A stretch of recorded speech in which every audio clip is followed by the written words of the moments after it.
We're looking at the Gospel of John, and we've been looking at John's Gospel about, particularly, John wants to answer the question, who is Jesus? Who was Jesus? Who is Jesus? And who's Jesus for us?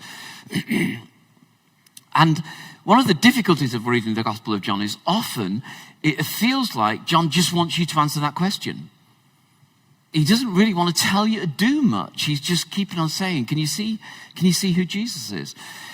But today we come to a different moment in the gospel reading. It's the beginning of 6 days, and the 6 days will lead us to the crucifixion. It's half the gospel. He's going to take his time. But you begin to see John giving hints as to what does Jesus want of us if Jesus is who he says he is. So Muna is going to read for us from John chapter 12, verses 1. It's actually 1 to 20, not 1 to 8. Oh. No, 1 to 20. 1 to 19. No, 1 to 19, yeah. We'll go for 1 to 19. Yeah, Jesus anointed at Bethany. 6 days before the Passover, Jesus came to Bethany, where Lazarus lived, whom Jesus had raised from the dead. Here a dinner was given in Jesus' honor. Martha served, while Lazarus was among those reclining at the table with him. Then Mary took about a pint of pure nard, an expensive perfume. She poured it on Jesus' feet and wiped his feet with her hair. And the house was filled with the fragrance of the perfume. But one of his disciples, Judas Iscariot, who was later to betray him, objected. Why wasn't this perfume sold and the money given to the poor? It was worth a year's wages. He did not say this because he cared about the poor, but because he was a thief. As keeper of the money bag, he used to help himself to what was put into it. Leave her alone, Jesus replied. It was intended that she should save this perfume for the day of my burial. You will always have the poor among you, but you will not always have me. Meanwhile, a large crowd of Jews found out that Jesus was there and came, not only because of him, but also to see Lazarus, whom he had raised from the dead. So the chief priests made plans to kill Lazarus as well, for on account of him, many of the Jews were going over to Jesus and believing in him. The next day, the great crowd that had come for the festival heard that Jesus was on his way to Jerusalem. They took palm branches and went out to meet him, shouting, Hosanna! Blessed is he who comes in the name of the Lord. Blessed is the King of Israel. Jesus found a young donkey and sat on it, as it is written, Do not be afraid, daughter Zion. See, your king is coming, seated on a donkey's colt. At first, his disciples did not understand all this. Only after Jesus was glorified did they realize that these things had been written about him and that these things had been done to him. Now the crowd that was with him when he called Lazarus from the tomb and raised him from the dead continued to spread the word. Many people, because they had heard that he had performed this sign, went out to meet him. So the Pharisees said to one another, See, this is getting us nowhere. Look how the whole world has gone after him. Thank you very much. Thank you. So, as I said, you might have, if you're on Facebook or Twitter or one of those social media sites particularly, you might have seen this week that Russell Brand got baptized. Russell Brand is a comedian. He's kind of like a celebrity, and he might not be in your circle of taking any notice of. It doesn't really matter. But for tens of millions of people, he is. That's the point. And a couple of weeks ago, he talked about he was going to get baptized, and then he talked about how the fact he got baptized. Russell Brand is a complicated character. He is accused of raping women, and that is still to be determined by the courts.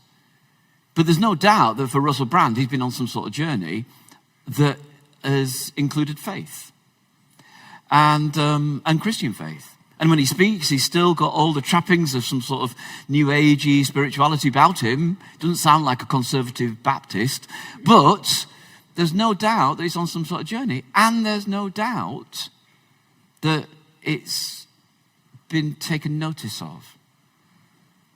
There was an article in one of the papers this week that talked about this idea that maybe the tide is turning. It was written by a non-Christian, a young guy, and it's one of many articles that have been written about the fact that it might just be that the experience that people of my age have had about faith is changing.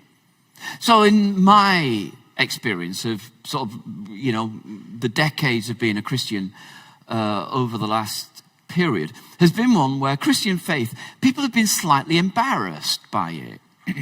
There was that classic moment a number of years ago now, where Alistair Campbell said of Tony Blair, Alistair Campbell was Tony Blair's sort of press officer, his spin doctor in many ways people called him.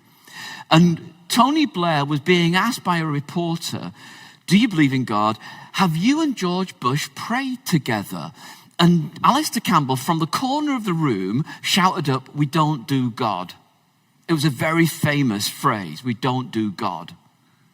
Why don't we do God back in the 90s? Because it's embarrassing. Because it will lead us down a road, Alistair Campbell felt, where just loads of pile-on now would be on Tony Blair. We don't do God. And this article in the Times this week suggested that actually we're in a different moment. We do God. And this writer was writing about some of the people who do God. Stormzy does God. Now again, this might not be your music of choice, but I was watching 60 years of BBC music the other night. And they played the set of Stormzy did in Glastonbury a few years ago. Even if you don't like the music, it's very interesting. Go and watch it. He introduces it and says, we're going to do church. And you get the whole 100,000 people. I mean, for some of you, being stuck in a crowd of 100,000 people would be the nearest thing you're ever going to get to hell. But them singing about, what was the line? Blinded by your grace. And what was really interesting was, as I'm watching on, is he hardly sang at all. The whole congregation of Glastonbury sang, we're blinded by your grace. The article went on to talk about some of the young footballers. Bukayo Saka, thank you. It's my prompt here. Marcus Rashford, Raheem Sterling. And then they mentioned another Canadian philosopher called Jordan Peterson. Jordan Peterson is a writer, philosopher. Some of you will have come across his stuff. Again, complicated background. But they talked about how he was speaking at a series of ticketed events at the O2 Arena, talking about why you need God. Totally secular audience, 10,000 people, pay a ticket to go and hear a philosopher talk about why do you need God. And the article said this, amongst other things, the world is not as secular as it seems. The article's title was, Millennials Are Bending the Knee to Religion. Now, this is one of many articles that have been written over the time. Now, some of you go, well, I'm not really interested what the chattering classes have to say. But there's another sense in which, what if they're right? What if what we People my age, like 35 and plus, those people, we've lived through a period where despite our best efforts, despite our prayers, despite our prophecies, despite our evangelism, we've only seen the church attendance in our country go one way. What if it's changing? What if the next generation particularly will live through what we might want to call revival? What if those of you that are 35, your lives will be a very different experience of faith and church in society than people like me have had? What if God's doing something? Now, we've seen other people commenting on this recently. What if they're right? Now, for some of us, we go, do you know what? Right or wrong, it doesn't matter. God's God and God's doing what God's doing, and it doesn't really matter. And in a sense, I'm not, you might genuinely go, I'm not really interested in what's going on in Glastonbury. But you will be interested about what's going on with your family. What if God's on the case? What if we're standing on the verge of something else?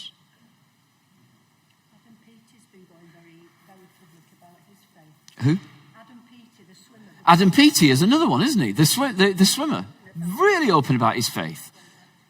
Yeah, had massive mental health problems, and then talks about how faith has actually rebuilt who he is, and he's getting ready for the Olympics. I think he's going to the Olympics again, isn't he? Yeah. What's happening? Well, I wonder what it will take. So what I want to just talk about, and I'm kind of trying to do two things this morning. I'm trying to keep that thought going, and I'm trying to go back to these two stories that Muna read for us and ask this question.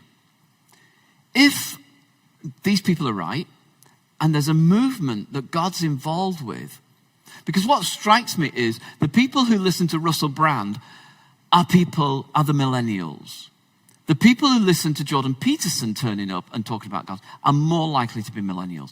The people who are the footballers, the Adam Peters, are the millennials. It's a younger generation. What would we want to tell them?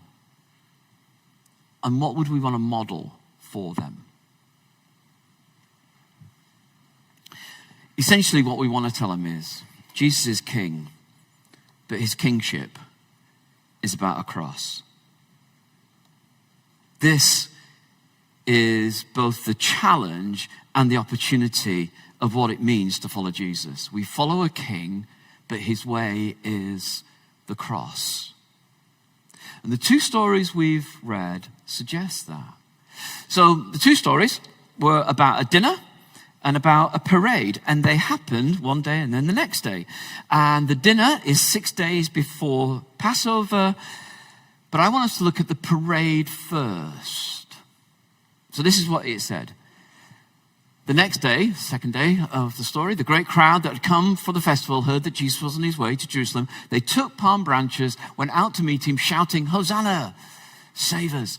Blessed is he who comes in the name of the Lord. Blessed is the King of Israel." A whole bunch of people came and they brought palms and they welcomed Jesus into Jerusalem. It's interesting, by the way, that in these two passages, Jesus hardly says anything, and he says nothing in John's gospel here about what's going on. He simply accepts it. But they are welcoming the king, and they've got these palms. Now, palms were what they would have laid down for kings coming in. They welcome him, and they're asking Jesus, "Will you bring us victory?" And as Jesus comes in, he finds a young donkey, sits on it. "Don't be afraid, daughter Zion. Your king is coming, seated on a donkey's colt." Jesus comes into Jerusalem, but he does it on a donkey. Now, for those people, they had a memory of someone else doing this called Judas Maccabeus. And he had come in about 100 years earlier, 150 years earlier, and he had liberated Jerusalem from the enemy. And that memory was still very much at the forefront. They'd written the stories of the Maccabean revolt. So it was kind of like this story that everybody else was living in. And you can understand then this rising enthusiasm of the ordinary people going, Jesus is here and he's going to liberate us. This is the king. And they would have thought, well, the donkey's a bit odd, but Jesus, will you liberate us?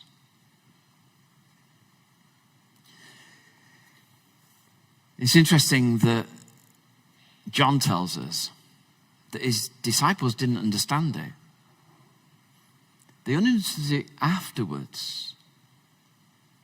Because what Jesus was doing was indeed coming to bring liberation, but the liberation that they really needed, which was from sin and not just from politics.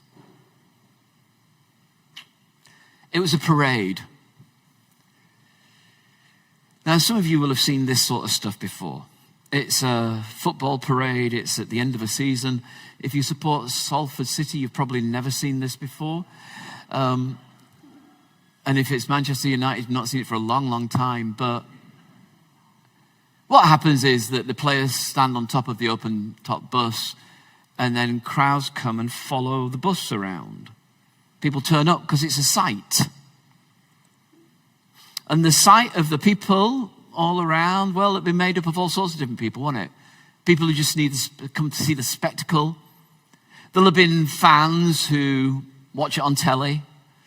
There'll be fans who, perhaps when they went to the game, they would have gone regularly, but if the team was losing, they'd have left. Never quite understood that. You pay X number of pounds to go and watch it, and then if your team begins to lose, you leave early. And then there's other fans who identify so closely with their team, it goes beyond wearing a shirt. And Jesus does his own parade. It's a victory parade. Jesus, who comes, he does a victory parade that is going to disappoint some people because he's not going to give you the victory that you wanted over the things you want victory over. But he's going to give you victory over the very things you need, not just the stuff you want. One of the fundamental things that it means to be a Christian is this. We follow Jesus as a king, not for what we want, but because he's going to lead us into what we need. What would you want to tell a 25-year-old footballer who believes in Jesus? Who has pretty much everything materially you could get? You'd want to cheer him on, wouldn't you? You'd want to say, well done for choosing Jesus, but keep following him for what you need and not just for what Jesus will give you. So if we're going to be a church, if we're going to be a people who welcome people who go, and I'm kind of interested in this. I've seen Russell Brand getting baptized. I'm kind of interested in what it is to be a Christian. Can you tell me? One of the things we want to say is it's about following Jesus, but not for what you just want, but for what you actually need. And there's a difference. Let me take you to the dinner. 6 days before the Passover, that memory of when God liberated the people from slavery. Jesus came to Bethany where Lazarus lived, and Jesus had raised from the dead. Here a dinner was given in Jesus' honor. Martha served while Lazarus was among those reclining at the table with him. Martha served. This is what Martha does. It struck me that Lazarus is going, I've had a busy time. I've been dead. I just need to lie down on the couch a little longer. Can you serve me?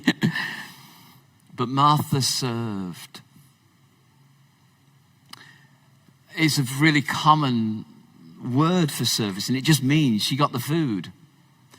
But within the Christian tradition, service, this word to serve, diakonia, began to have other meanings. So someone preaching a sermon on a Sunday morning diakonia would serve. someone who might be a leader in a church, would serve. Martha served. It's what Martha did, isn't it?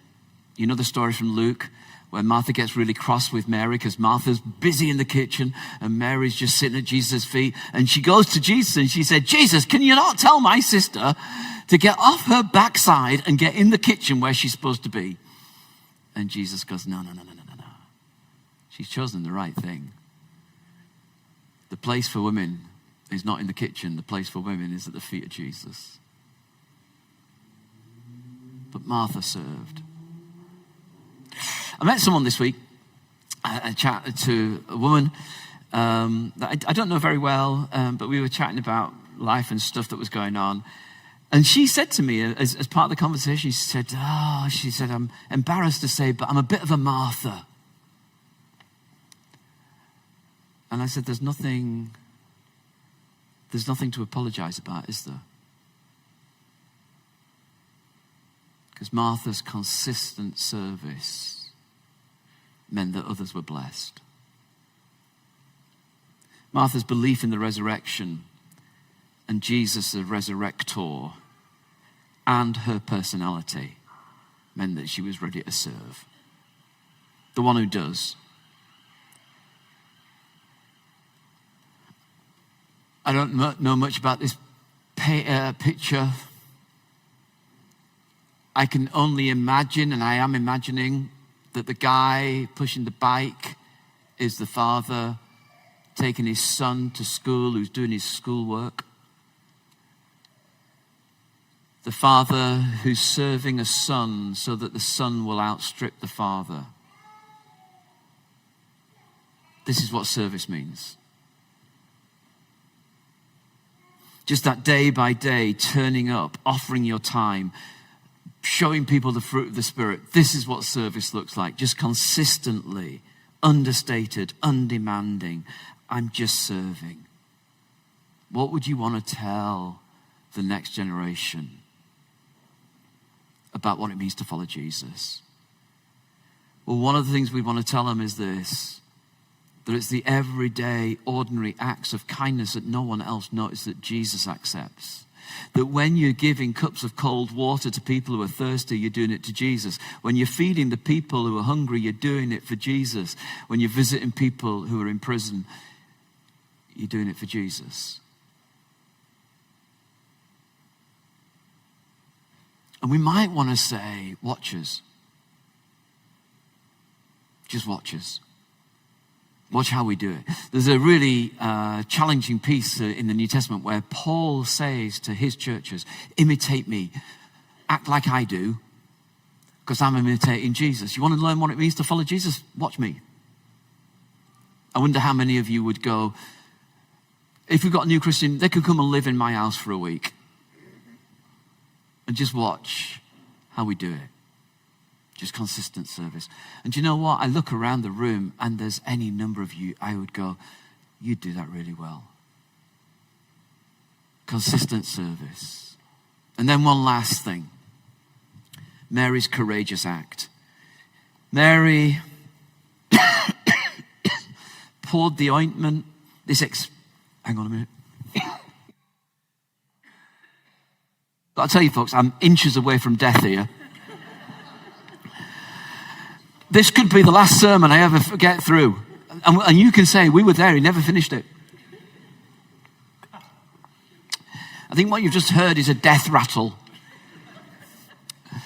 I don't want to overstate it, but I think that's what's going on. Mary's courageous act.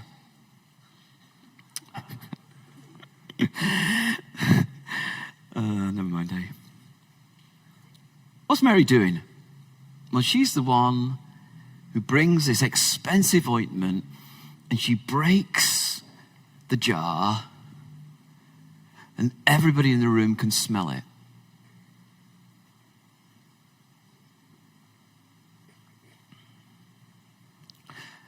And Judas goes, what a waste.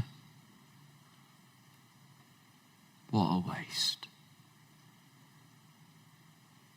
And Jesus says, you've got no idea.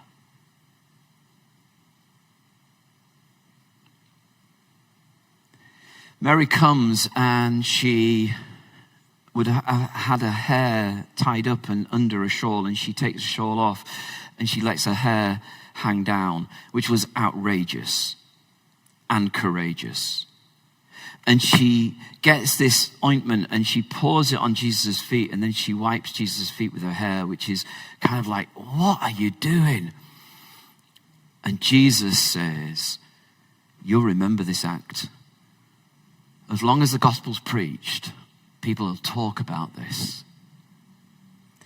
There are 2 stories in 4 gospels. Just 2 stories shared in 4 gospels. One's the feeding of the 5,000 and this one. What's Mary doing? Well, we could spend ages talking about it. 2 things she's doing is, one, she's got an act of courage, and secondly, she is changing the atmosphere in the room, and everybody in the room knows it. It's an act of courage. She doesn't care what anybody else thinks at that point because she's doing it for Jesus. She doesn't care whether they're going to think that she's a woman of some sort of loose morals. She's doing it for Jesus. She's not afraid of Judas and doing it for Jesus. What does it mean to be a follower of Jesus? It means that you turn up in everyday consistent service. Just what you see is what you get. The fruit of the Spirit, love, joy, peace, patience, kindness. Yes, all of that every day. It's just the way we are. But there's every now and again, there are acts of courage where you go, I'm stepping outside of everything that's expected of me, and I'm going to make a difference where I am. I'm going to speak up. I'm going to explain the gospel. I'm not afraid of what you think of me. What would you want to tell 25-year-olds? And some of you are 25, and some of us can remember what it meant to be 25. And one of the things about being 25 is you can be paralyzed by the fear of what other people think about you. What would you want to tell them? Listen. There are moments where you just take an act of courage and you do it for Jesus. Because you're in his footsteps. Because the next chapter or the end of, chapter 13, you're going to see Jesus doing exactly the same. Jesus who serves consistently, and Jesus who courageously washes the disciples' feet. So, back to our situation. The article ended in the Times with this. For a long time, James Marriott wrote, I was in the habit of mourning the fate of my local church, St. John at Hackney. It seemed like a great ship of faith stranded out of time in a profane sanctuary.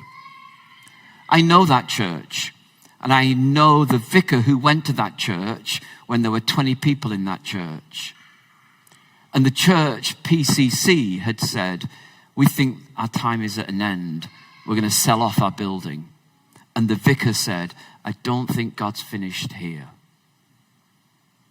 I know that church.